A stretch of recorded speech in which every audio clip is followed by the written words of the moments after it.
Hello दोस्तों, स्वागत है आपका किस्सा कहानी में। मैं हूं मान सिंह और मैं लेकर के आया हूं आपके लिए एक नई कहानी प्रेमचंद द्वारा लिखी स्वर्ग की देवी। तो मैं बिना ज़्यादा टाइम लिए कहानी स्टार्ट करता हूं। भाग्य की बात, शादी विवाह में आदमी का क्या अख्तियार, जिससे ईश्वर ने या उनके नायबो ब्राह्मण ने तय कर दी, उससे हो गई। बाबू भारत दास ने लीला के लिए सुयोग्य वर खोजने में कोई बात उठा नहीं रखी, लेकिन जैसा घर वर चाहते थे वैसा न पा सके। वो लड़की को सुखी देखना चाहते थे, जैसा एक पिता का धर्म है, किंतु इसके लिए उनकी समझ में संपत्ति ही सबसे ज़रूरी चीज़ थी। चरित्र या शिक्षा का स्थान गौड़ था। चरित्र तो किसी के माथे पर लिखा नहीं रहता, और शिक्षा का आजकल के ज़माने में मूल्य ही क्या। हाँ, संपत्ति के साथ शिक्षा भी हो तो क्या पूछना। ऐसा घर बहुत ढूंढा पर ना मिला। जो अपनी बिरादरी के न थे, बिरादरी भी मिली तो जायज़ा न मिला, जायज़ा भी मिला तो शर्तें तय न हो सकीं। इस तरह मजबूर होकर भारत दास को लीला का विवाह लाला संत सरन के लड़के सीता सरन से करना पड़ा।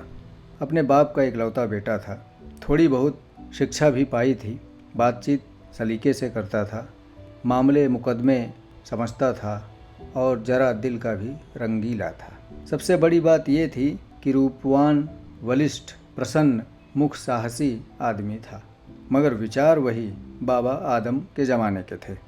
पुरानी जितनी बातें हैं सब अच्छी, नई जितनी बातें हैं सब खराब। जायदाद के विषय में जमींदार साहब नए नए दफ़ों का व्यवहार करते थे। वहाँ अपना कोई अख्तियार न था, लेकिन सामाजिक प्रथाओं के कट्टर पक्षपाती थे। सीता सरन अपने बाप को जो करते या कहते देखता वही खुद भी कहता था। उसमें खुद सोचने की शक्ति ही न थी। बुद्धि की मंदता बहुधा सामाजिक अनुदारता के रूप में प्रकट होती है। लीला ने जिस दिन घर में पांव रखा उसी दिन उसकी परीक्षा शुरू हुई। वे सभी काम जिनकी उसके घर में तारीफ होती थी वो वर्जित थे। उसे बचपन से ताज़ी हवा पर जान देना सिखाया गया था। यहाँ उसके सामने मुंह खोलना भी पाप था। बचपन से सिखाया गया था रोशनी ही जीवन है। यहाँ रोशनी के दर्शन दुर्लभ थे। घर पर अहिंसा, क्षमा और दया ईश्वरीय गुण बताए गए थे। यहाँ इनका नाम लेने की भी स्वाधीनता न थी। संत सरन बड़े तीखे, गुस्सेवर आदमी थे। नाक पर मक्खी न बैठने देते। धूर्तता और छल कपट से ही उन्होंने जायदाद पैदा की थी और उसी को सफल जीवन का मंत्र समझते थे। उनकी पत्नी उनसे भी 2 अंगुल ऊंची थी। मजाल क्या है कि बहू अपनी अंधेरी कोठरी के द्वार पर खड़ी हो जाए या कभी छत पर टहल सके। प्रलय आ जाता, आसमान सिर पर उठा लेती। उन्हें बकने का मर्ज था। दाल में नमक जरा तेज हो जाना उन्हें दिन भर बकने के लिए काफ़ी बहाना था। मोटी ताजी महिला थीं।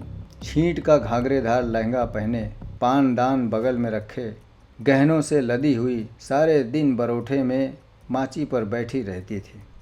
क्या मजाल कि घर में उनकी इच्छा के विरुद्ध एक पत्ता भी हिल जाए। बहू की नई नई आदतें देख देख कर जला करती थी। अब काहे की आबरू होगी। मुंडेर पर खड़ी होकर झांकती हैं।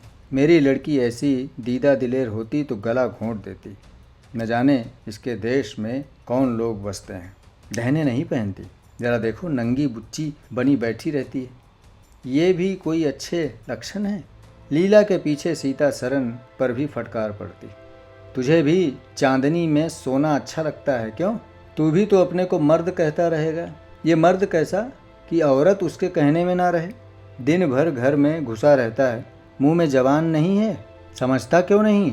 सीता सरन कहता, अम्मा जब कोई मेरे समझाने से माने तब तो। माँ, मानेगी क्यों नहीं? तू मर्द है कि नहीं? मर्द वो चाहिए कि कड़ी निगाह से देखे तो औरत कांप उठे। सीता सरन, तुम तो समझाती ही रहती हो। माँ, मेरी उसे क्या परवाह? समझती होगी बुढ़िया 4 दिन में मर जाएगी, तब मैं मालकिन हो जाऊंगी। सीता सरन, तो मैं भी तो उसकी बातों का जवाब नहीं दे पाता। देखती नहीं हो कितनी दुर्बल हो गई है। वो रंग ही नहीं रहा। उस कोठरी में पड़े पड़े उसकी दशा बिगड़ती जाती है। बेटे के मुंह से ऐसी बातें सुन माता आग हो जाती हैं और सारे दिन जलती। कभी भाग्य को कोसती, कभी समय को। सीता सरन माता के सामने तो ऐसी बातें करता, लेकिन लीला के सामने जाते ही उसकी मति बदल जाती थी। वो वही बातें करता था जो लीला को अच्छी लगती। यहाँ तक कि दोनों वृद्धा की हंसी उड़ाते। लीला को इसमें और कोई सुख न था। वो सारे दिन कुढ़ती रहती। कभी चूल्हे के सामने न बैठी थी, पर यहाँ पसेरियों आटा थेपना पड़ता, मजूरों और टहलुओं के लिए रोटी पकानी पड़ती। कभी कभी वो चूल्हे के सामने बैठी घंटों रोती। ये बात न थी कि ये लोग कोई महाराज रसोइयाँ न रख सकते हो, पर घर की पुरानी प्रथा यही थी कि बहू खाना पकाए और उस प्रथा का निभाना जरूरी था।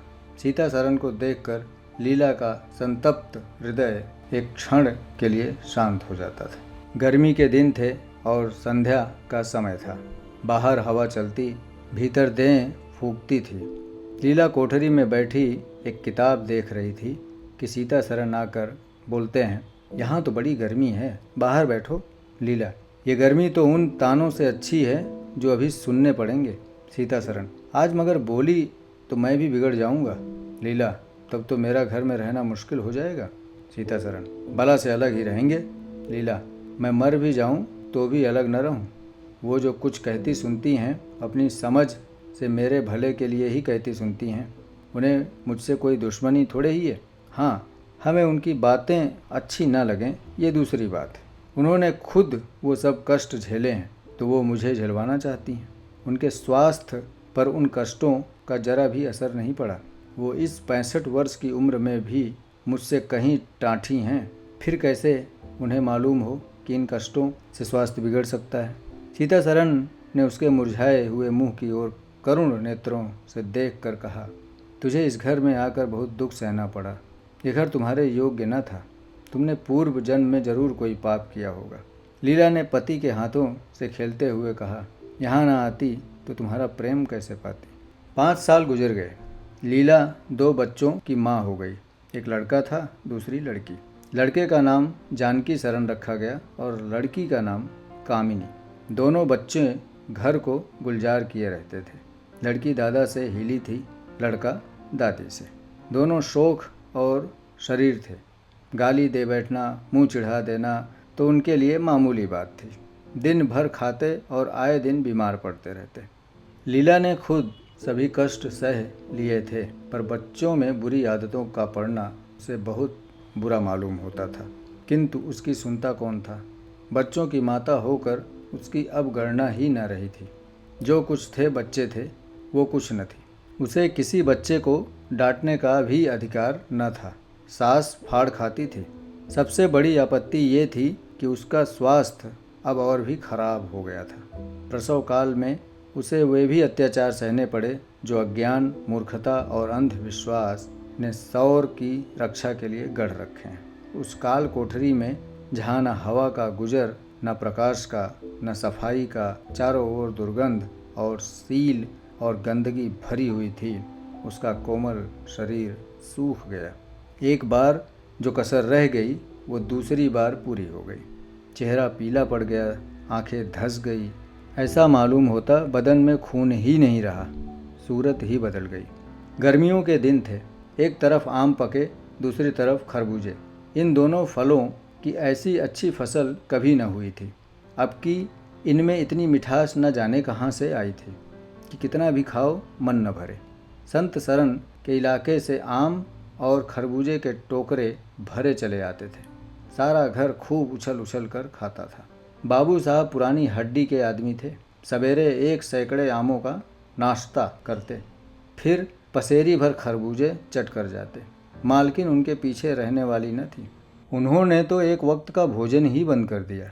अनाज सड़ने वाली चीज़ नहीं, आज नहीं कल खर्च हो जाएगा। आम और खरबूजे तो एक दिन भी नहीं ठहर सकते। यूं ही हर साल दोनों चीज़ों की रेल पेल होती थी, पर किसी को कभी कोई शिकायत न होती थी। एक दिन बाबू संत सरन के पेट में मीठा मीठा दर्द होने लगा। आपने उसकी परवाह न की, आम खाने बैठ गए। सैकड़ा पूरा करके उठे ही थे कि कै हुई, गिर पड़े। फिर तो तिल तिल करके पर के और दस्त होने लगे। हैजा हो गया। शहर के डॉक्टर बुलाए गए। लेकिन आने के पहले ही बाबू साहब चल बसे थे। रोना पीटना मच गया। संध्या होते होते लाश घर से निकली। लोग द्राह क्रिया करके आधी रात को लौटे तो मालकिन को भी कैदस्त हो रहे थे। फिर दौड़ धूप शुरू हुई, लेकिन सूर्य निकलते निकलते वो भी सिधार गई। स्त्री पुरुष जीवन पर्यंत एक दिन के लिए भी अलग न हुए थे। संसार से भी साथ ही साथ गए। सूर्यास्त के समय पति ने प्रस्थान किया, सूर्योदय के समय पत्नी ने। लेकिन मुसीबत का अभी अंत न हुआ था। लीला तो संस्कार की तैयारियों में लगी थी। मकान की सफाई की तरफ किसी ने ध्यान न दिया।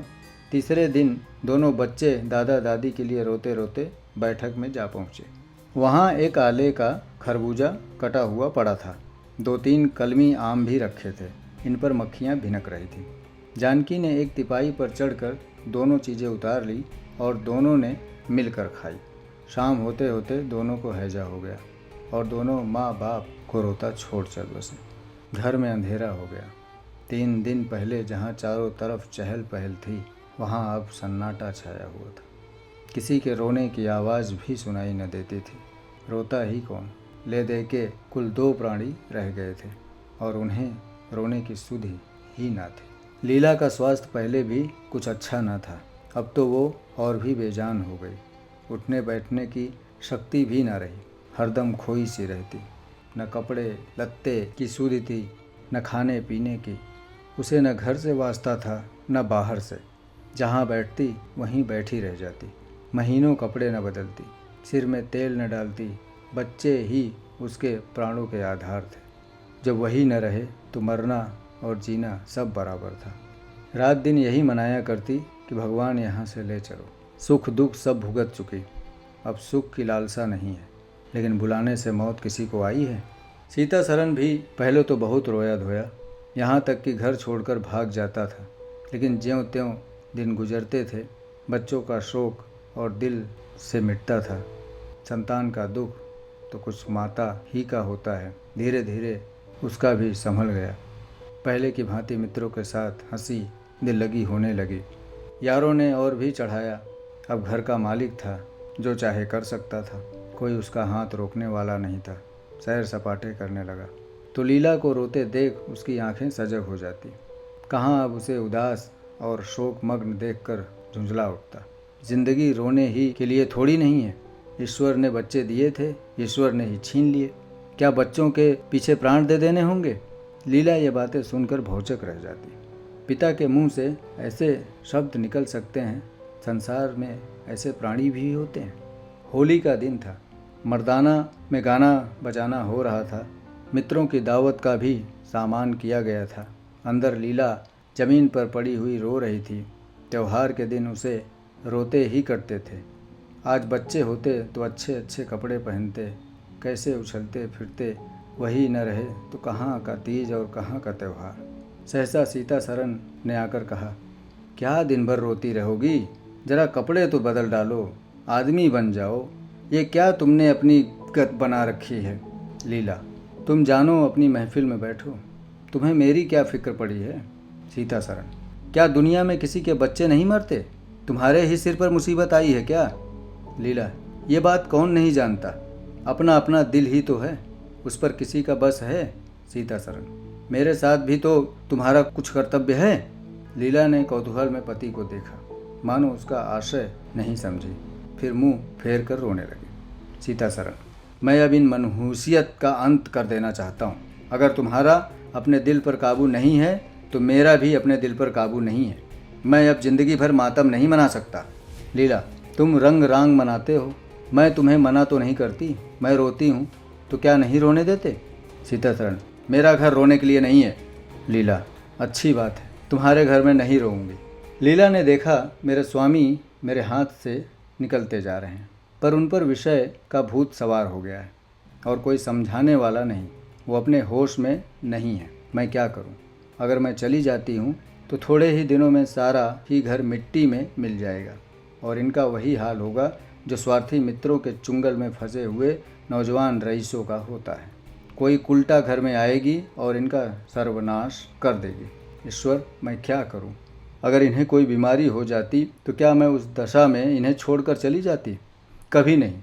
मैं तन मन से इनकी सेवा शुश्रूषा करती, ईश्वर मैं प्रार्थना करती, देवताओं की मनौतियाँ मानती। माना इन्हें शारीरिक रोग नहीं है, लेकिन मानसिक रोग अवश्य है। आदमी रोने की जगह हंसे और हंसने की जगह रोए, उसके दीवाने होने में क्या संदेह है। मेरे चले जाने से इनका सर्वनाश हो जाएगा। इन्हें बचाना मेरा धर्म है।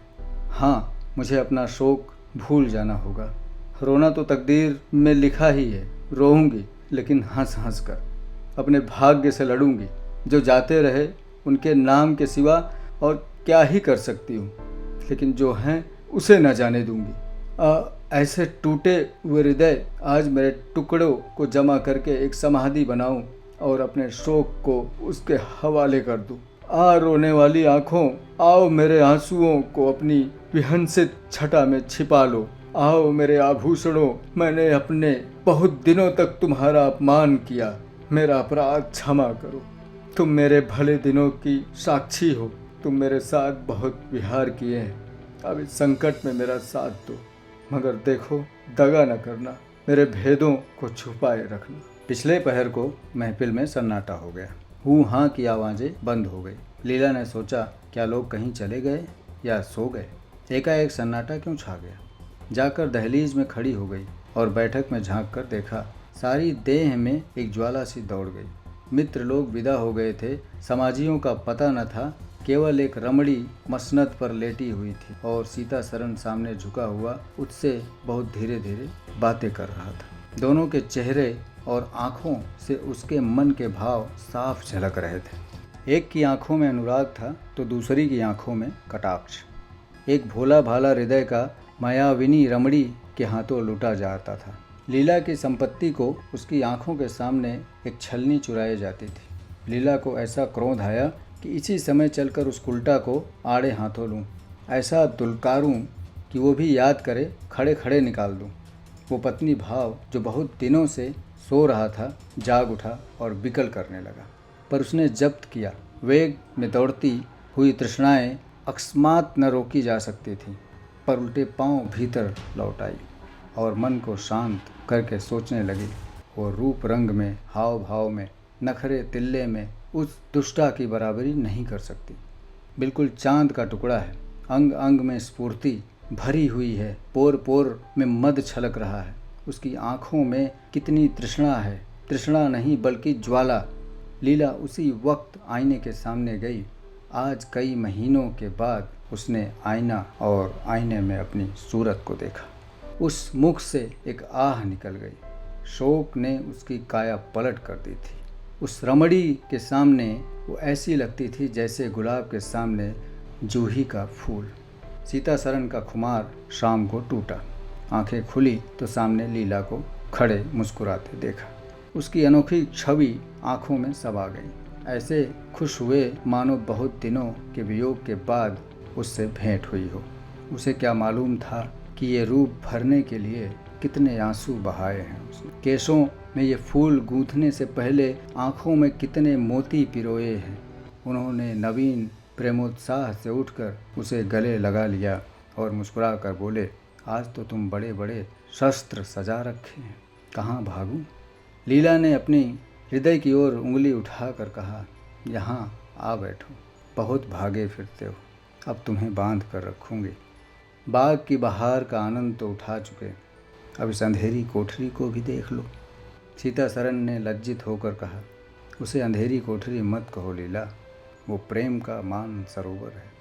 इतने में बाहर से किसी मित्र के आने की खबर आई। सीता सरन चलने लगे तो लीला ने उनका हाथ पकड़कर कहा, मैं न जाने दूंगी। सीता सरन, अभी आता हूँ। लीला, मुझे डर है कि कहीं तुम चले न जाओ। सीता सरन बाहर आए तो मित्र महाशय बोले, आज दिन भर सोते हो क्या? बहुत खुश नज़र आते हो। इस वक्त तो वहाँ चलने की ठहरी थी ना, तुम्हारी राह देख रही है। सीता सरन, चलने को तो तैयार हूँ, लेकिन लीला जाने नहीं देगी। मित्र निरे गाउदी ही रहे, आ गए फिर बीवी के पंजे में। फिर किस बिरते आज मेरे पर गरमाए थे। सीता सरन, लीला ने घर से निकाल दिया था, तब आश्रय ढूंढता फिरता था। अब उसने द्वार खोल दिए हैं और खड़ी बुला रही है। आज वो आनंद कहाँ, घर को लाख सजाओ तो क्या बाग हो जाएगा। सीता शरण, भाई घर बाग नहीं हो सकता पर स्वर्ग हो सकता है। मुझे इस वक्त अपनी क्षुद्रता पर कितनी लज्जा आ रही है वो मैं भी नहीं जानता हूँ। जिस संतान शोक में उसने अपने शरीर को घुला डाला और अपने रूप लावण्य को मिटा दिया, उसी शोक को केवल मेरा एक इशारा पाकर उसने भुला दिया। ऐसा भुला दिया मानो कभी शोक हुआ ही नहीं। मैं जानता हूँ कि वो बड़े से बड़े कष्ट सह सकती है। मेरी रक्षा उसके लिए आवश्यक है। वो अपनी उदासीनता के कारण उसने मेरी दशा बिगड़ते देखी तो अपना सारा शोक भूल गई। आज मैंने उसे अपने आभूषण पहनकर मुस्कुराते हुए देखा तो मेरी आत्मा पुलकित हो उठी। मुझे ऐसा मालूम हो रहा है कि वो स्वर्ग की देवी है और केवल मुझ जैसे दुर्बल प्राणी की रक्षा करने के लिए भेजी गई है। मैंने उसे कठोर शब्द कहे, वे अगर अपनी सारी संपत्ति बेचकर भी मिल सकते तो लौटा लेता। लीला वास्तव में स्वर्ग की देवी है। दोस्तों, ये थी प्रेमचंद द्वारा लिखी कहानी स्वर्ग की देवी। कैसी लगी आपको कमेंट बॉक्स में ज़रूर लिखकर बताइएगा। और अगर आप चैनल सब्सक्राइब नहीं किए हो तो ज़रूर सब्सक्राइब कर लीजिएगा। इससे आपको आगे आने वाली कहानियाँ आसानी से मिल जाएंगी। बेल आइकॉन दबा देना और शेयर ज़रूर करिए, क्योंकि प्रेमचंद की कहानियाँ जितने लोगों तक पहुँचेंगी और जो लोग सुनेंगे शायद उनको अच्छी लगे और कुछ सुधार हो। तो धन्यवाद। आप लोग अपना ख्याल रखिए और फिर मिलते हैं अगली कहानी में। किस्सा कहानी को ऐसे ही प्यार देते रहिए। धन्यवाद।